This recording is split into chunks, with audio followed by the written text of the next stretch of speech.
و آمین. کسانی که در بین ما هستند، جوانانی که بیزن، برای اینها را تمنا میکنیم که خداوند برای اینها یعنی زنی صالحه نصیب گرداند. روز- بسم الله الرحمن الرحیم. خواستم و قبولش کردم. قبولش کردم. بسم الله الرحمن الرحيم.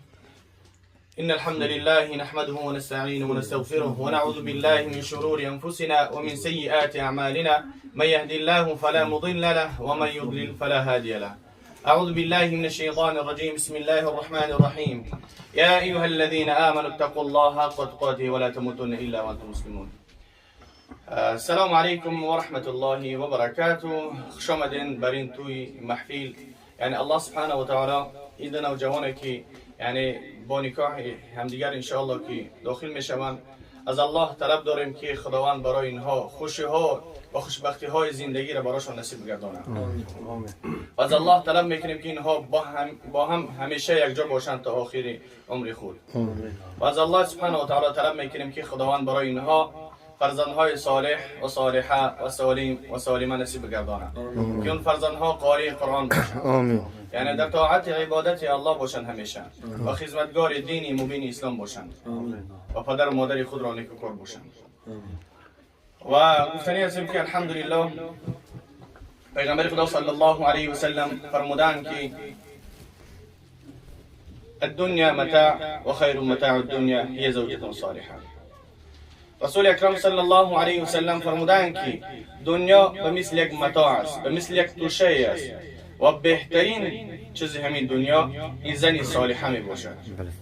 الحمدلله که خواهرمان یکی از بهترین صالحه است و الحمدلله که برادری ما که است اصل دین، الحمدلله که از جوانان صالح است که همیشه یعنی با همراه ما بود، یعنی یگان کاری غیر شرعی که نداشت، الحمدلله که یعنی همیشه با نماز و طاعت عبادت الله بود. انشاءالله. و انشاءالله که امیدوار هستیم که از اینها فرزندهایی که می آیند همیشه در خدمت دین اسلام هستند. انشاءالله. و دعای هر یک جوانی که در حق مسلمان دعا میکنه، دعای اونها مستجاب میگردد. و همون خاطر انشاءالله که از همتون خواهش میکنیم که در حق اینها دعا کنیم که خداوند برای اینها فرزندهای صالح نصیب گرداند.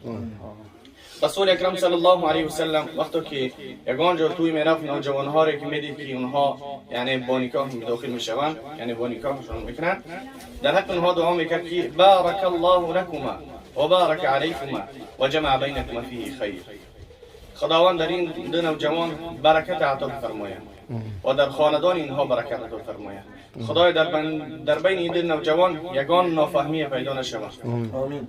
و انشاءالله که با همراه برادرها و همراه یعنی خیش اقربای شه اومده هستیم و الحمدلله در اینجا که حضور دارند خیش اقربای عروس و پدر مادر اینها، و انشاءالله که خوشی‌های زندگی را انشاءالله براشون تمنا داریم.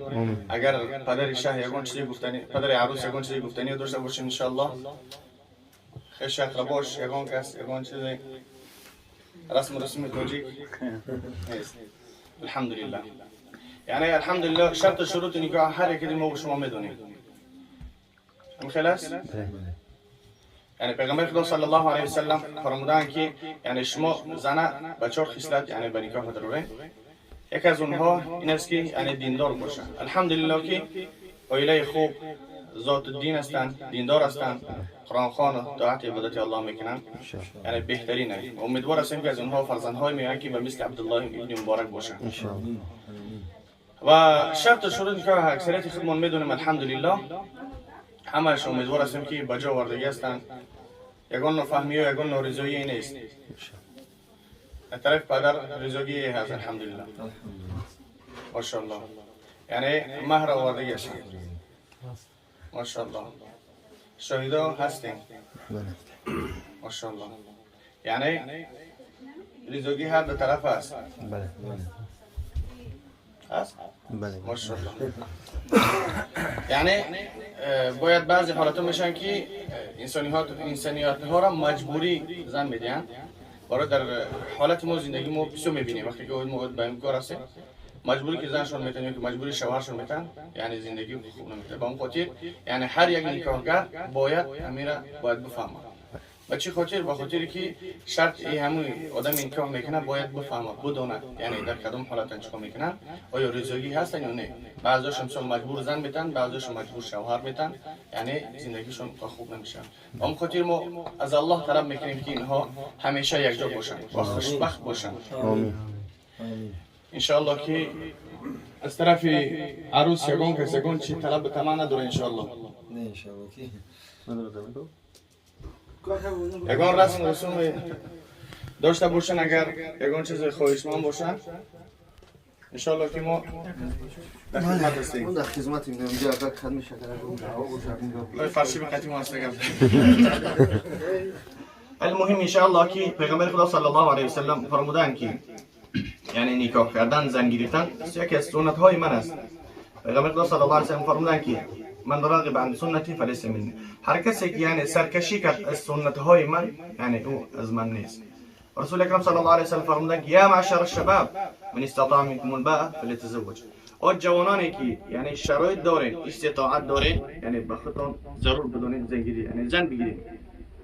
اگر که شرایط ندارین فعلیکم الصوم، یعنی شرایط ندارین که برای زن گرفتن و به خودتون ضرور بدونین زن گرفتن. تو است روزه گرفتن باید روزه دار باشین، یعنی روزه شهوت انسان میکشه، یعنی دست به زنا نزنه و دیگه کارهای شرعی.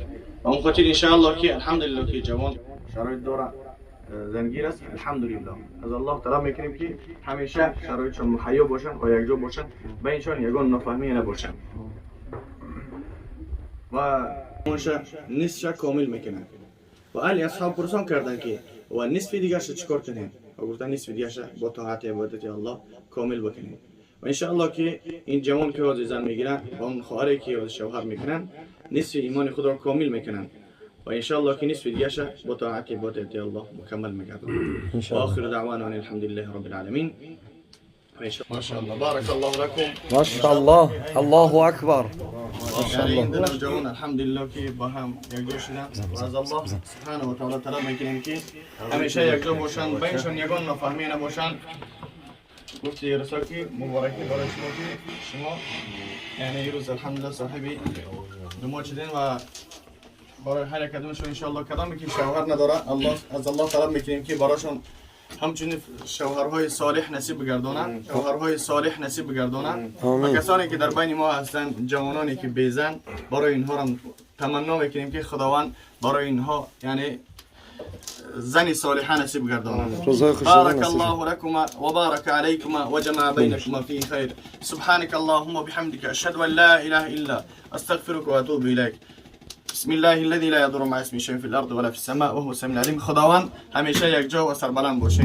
به امان الله. السلام علیکم و رحمت الله و برکاته. الله سبحانه و تعالی هر یک کدومی نوجوانی که زن میگیرن و این چون خوشبختی های زندگی را ببینه. خداوند برای هر یک شخصیتی که زنگیر است این گونه روزهای خوشبختی ها را نصیبشون بگردانه.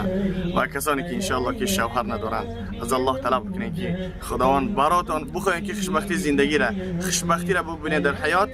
دعا کنین که خداوند براتون زنی صالحه نصیب بگردانه. بیش از همه خودتان صالح بگردانه و دعا کنین که زنی صالحه و خواهرانی که صالحه هستند دعا کنین که براتون شوهری صالح نصیب بگردانه. این یکی از بهترین و خوشبخترین روی دنیا میشین وقتی که انسان اهل علم است و خواهرم وقتی اهل علم است و یعنی فرزندها ان شاء الله که به دنیا اهل علم میآیند و خدمتگاری پدر مادر میباشند و خدمتگار دین اسلام. السلام علیکم.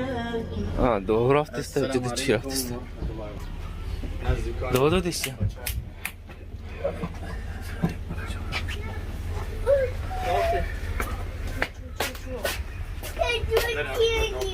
Mikrofon tak.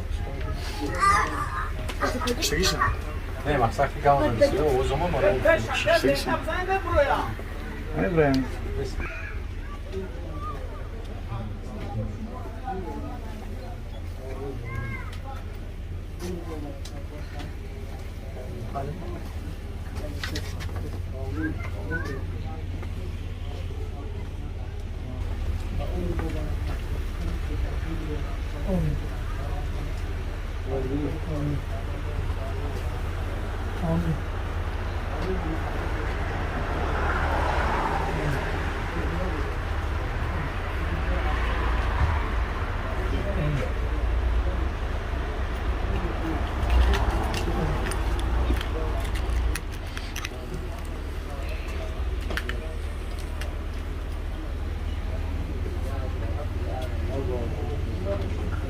باز هم بارک شود.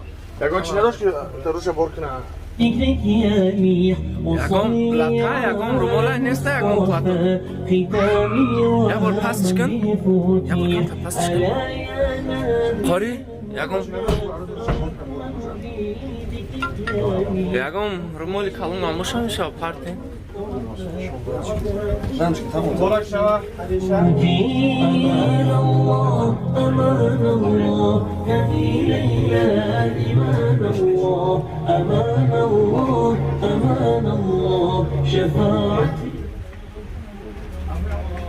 قاری اون یکم چی وای کنی؟ آه خیلی بیا ساز بیست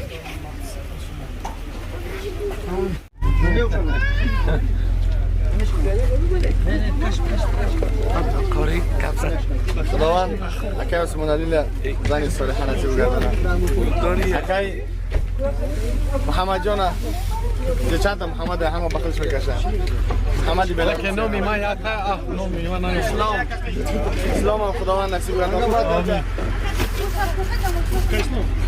یعنی با اونو شنیم هر درخت است اسمی گاوخه اینه میاد که اسلامش اونوش بلاروسه همونو برادرشون همچنین چیکار کردن یکم تا گفتنی 20 تا کدام